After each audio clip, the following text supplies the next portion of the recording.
सायुथुङ्गा फुलका हामी एउटै माला नेपाली सार्वभौम भई फैलिएका मेची महाकाली सायुथुङ्गा फुलका हामी एउटै माला नेपाली सार्वभौम भई फैलिएका मेची महाकाली प्रकृतिका कोटि कोटि who is concerned about the improved quality of life both in Nepal and here. I would like to invite Mr. Prahlad Kesi, who is also an honorary representative of the Nepalese Chamber of Commerce to the United States. I request him to elaborate on some of the political aspects of this blockade.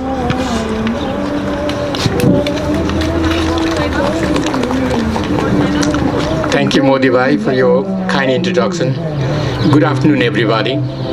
Thank you all for coming here today to show your support and solidarity during this difficult time for our brother and sister back home in Nepal. Just 7 months ago, Nepal faced a massive, destructive earthquake. And sincerity, today, Mr. Prime Minister Modi, your politics is starving and killing the same people.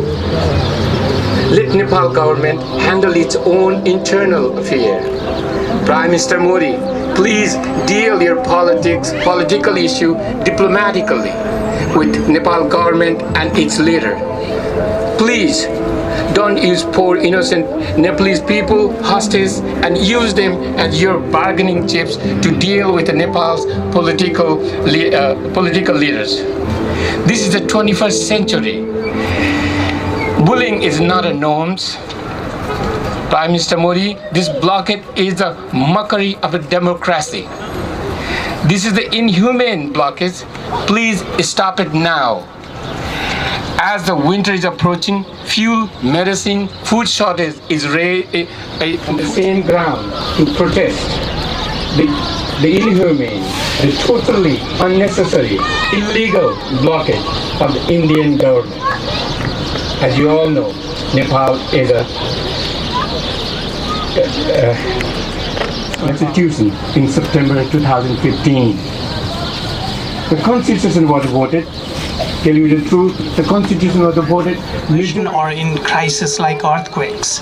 Yes, Amy Munankarmi, who's been to Nepal just recently, and I wanted her to share some of her experiences with us. Amy? At the end of June to participate in medical relief work after the earthquakes. At that time, I helped to run medical camps in Solukhumbu and Sindhupalchok. I provided medical supplies to my colleagues at Beer Hospital with whom I've had a long-term relationship, and I participated in meetings with USAID. At that time, Nepal was in the worst state that I had ever seen it. People were still in desperate need of medical attention. We were the first responders to a village in Solukhumbu 2 months after the first earthquake. The medicines that we used during this trip, we had to fly in via helicopter ourselves. Even at that time, the scarcity of resources was profound. When I returned to Nepal 5 months later for Tihar, my hope was that I would see some progress. But unfortunately, what I saw was even more suffering. I mentioned my relationship with Beer Hospital. I worked there as a volunteer nurse on the burn unit back in 2010. One thing that struck me during my time there was that even at the largest government hospital in Nepal, we did not have enough resources to provide clean bed sheets to burn victims every day. This compelled me to continue my relationship with them and send donated medical supplies when I could, but it also speaks to the scarcity of resources that occurs during a time when things are normal. I brought them medical supplies in June, but when I returned with more in November, I was really shocked. Had run into some administrative issues, but also the blockade, thank you, started to hear that medical supplies in the entire country were running short. Medications ranging from simple epinephrine, which would be given to someone whose heart stopped beating, to more complex medications like tamoxifen used to treat breast cancer are scarcely available. We can feel really helpless and feel like there's nothing we can do to help. But I want you to applaud yourselves by being here today, because just by being here, you are acting and you are trying to do something. And this is so, so important. No one person can fix Nepal, but if we continue to support each other and inspire each other, every little thing that each one of us can do can make a difference. If we can make one person's life a little bit better each day, then we're doing our job. To advanced medicines, they could not import them. Brothers and sisters, this crime of the American government is very similar to the crime being committed by the Indian. We must open all borders. There should be no borders. Borders are an effort of the ruling class, of the rich class, to control. So glad and honored that my student invited me here. Long live the unity of the working class and the let's solve the problems of the Nepalese. Let's fight against this Indian blockade. Thank you so much. Thank you, Moby. Good afternoon, everyone. Thank you for being here today, and thank you, San, Moby, and all the organizing team for organizing this. What I'm going to share today is not really about a lot about economics, because I have forgotten economics over the year being a software engineer. I'm really going to give you some facts from the ground, because I was there last week in Nepal. I was there for a complete month. I really felt the blockade. You know, when you really have when it really happens to you, then you realize how bad it is. So we complain here in the United States when oil price is $3, $4. In Nepal, currently people are paying how much? $14 per gallon. So in black market, and that is oil, and cooking gas is they are paying about 7,000 rupees in black market. That is the fuel side. And if you go to the other side of the economics, tourism in Nepal is that I have never seen that bad in Nepal, even in Maoist crisis. And all the 5-star hotels are literally empty in the tourism sector.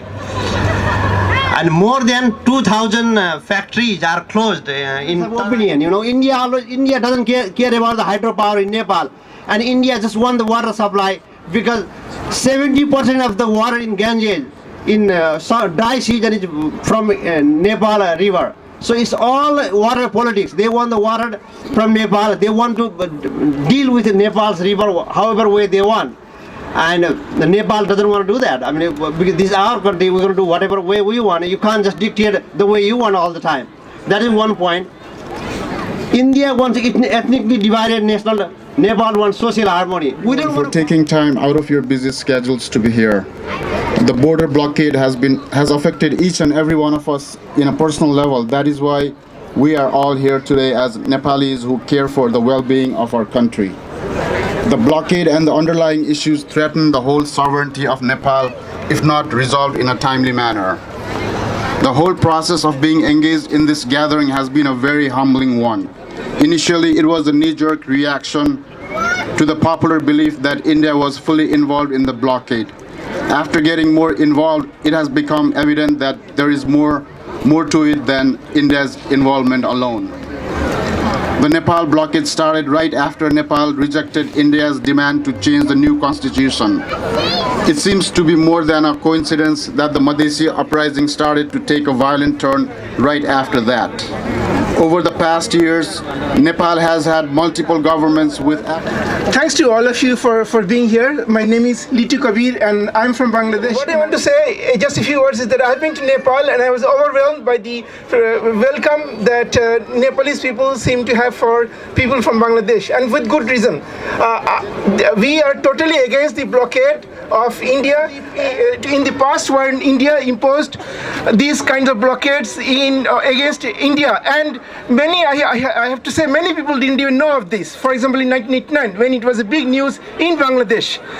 One more thing I want to say is that because of this India's foreign policy, there is a unity also felt being the subject among the bullied countries. For example, in water issues, many of you may know that India's water issues concerning the dams upstream, the failed Farakka barrage, and water in Tista, there's ongoing unilateral issues which India would never sit on a multilateral basis with Bangladesh. It insists on keeping Nepal and other countries out of the picture when they talk with Bangladesh. Therefore, in concluding, Lions Club and many other Nepali organizations, we invite a young Nepali American who is a member of our youth community, Elisha Thapa. Thank you. Indian blockade against Nepal, an economic and humanitarian crisis. For Babu Raza Maharjan, a survivor who lost his home in April 25th earthquake, 2015 has been an exceptionally tough year. Forced to live in tent for a few months and now into a rented apartment without money to rebuild his home, his main focus in past few months has been just keeping his family going during this fuel crisis. He says, "There are problems everywhere I look. I don't know how to get my father to hospital for his treatment or to buy the next dose of medicines. I don't know how to get to work. I don't know how much longer before the cooking gas runs out and I can't cook any more food to feed my family." Voices like this echo all over Nepal as the ongoing trade blockade has impacted post-earthquake Nepal in every walks of life and in every sector and has completely changed day-to-day life. संसार की राम्री बनाउला कोटी गाना मिलेर सुसारु गर्दै जाउँला माने पाए तिमीलाई संसार की राम्री